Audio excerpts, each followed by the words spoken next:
What's going on, YouTubers? It is EJ, and I'm back with another episode of Dragon Geeks. And today's topic, we are going to discuss the very first villain in the Dragon Ball Z series, Raditz. And I'm going to tell you guys why he is the most important villain in the entire show, in my opinion.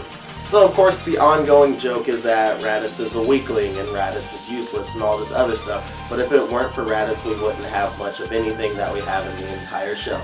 So let's go ahead and talk about the facts and break down why I stand strong by my opinion that Raditz is one of the most important, if not the most important villain in the entire show.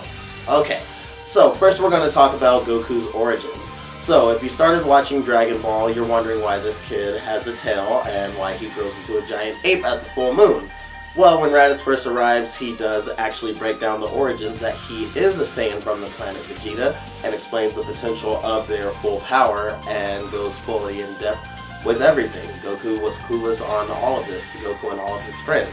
And he even lets him know that his actual name is Kakarot.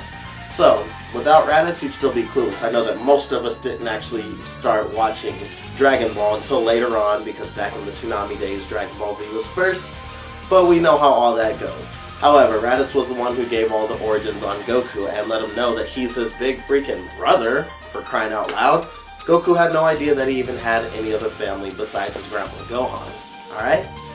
Alright, so, number 2.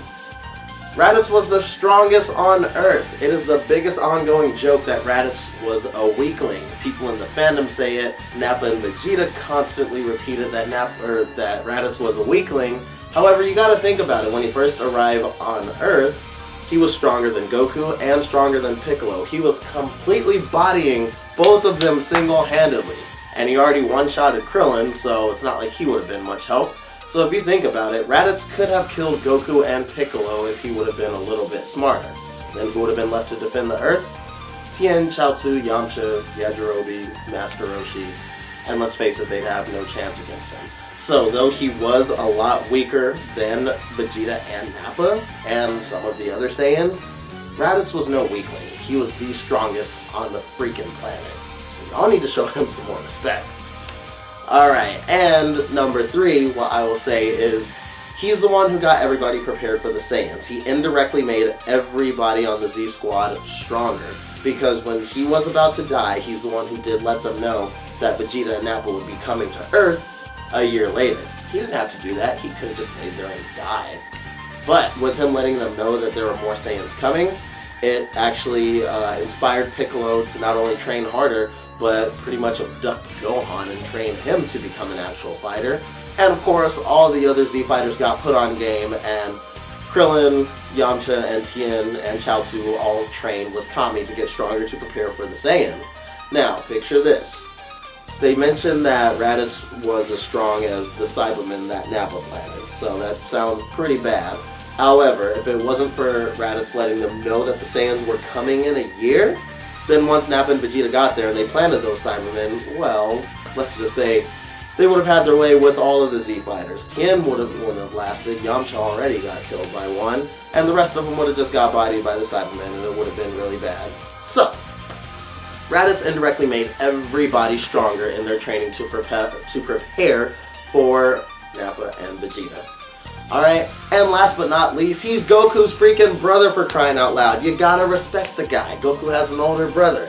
And it kind of sucks that these days he doesn't get mentioned a whole lot. It does make me very happy that he made a cameo in the Dragon Ball Super Broly movie, and that Bardock actually mentioned, you know, he said to his wife, hey, where's Raditz? Yes, Bardock does have another son. Raditz is his freaking son. So just because of that, you gotta respect the guy. And it kind of bums me out that, you know, Goku and Raditz never actually, like, made up.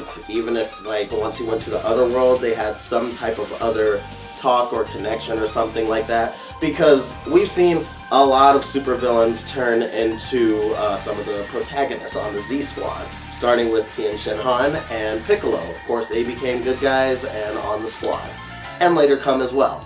So I feel like Raditz could have done the same thing, and, you know, why not? He is family after all. So, in my conclusion to all of this, I pretty much say I know that Raditz isn't everybody's favorite villain, I mean, when you ask who's your favorite villain to anybody in the fandom, most anybody's gonna say either Frieza, Cell, or Majin Buu, because those are the three strongest. Now, is Raditz strong as any of them, or is he even strong as the Ginyu Force, as Deborah, or even the androids? No, he's definitely not. He's the weakest villain because he is the first villain.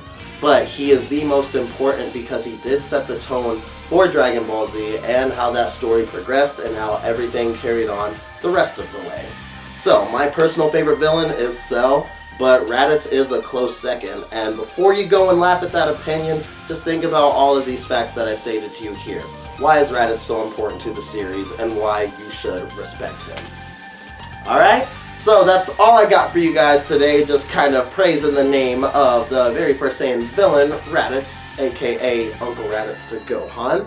So, guys, please drop a comment on your opinions on Raditz and other DBZ villains, and please subscribe to the page, and I will catch you guys on the flip side.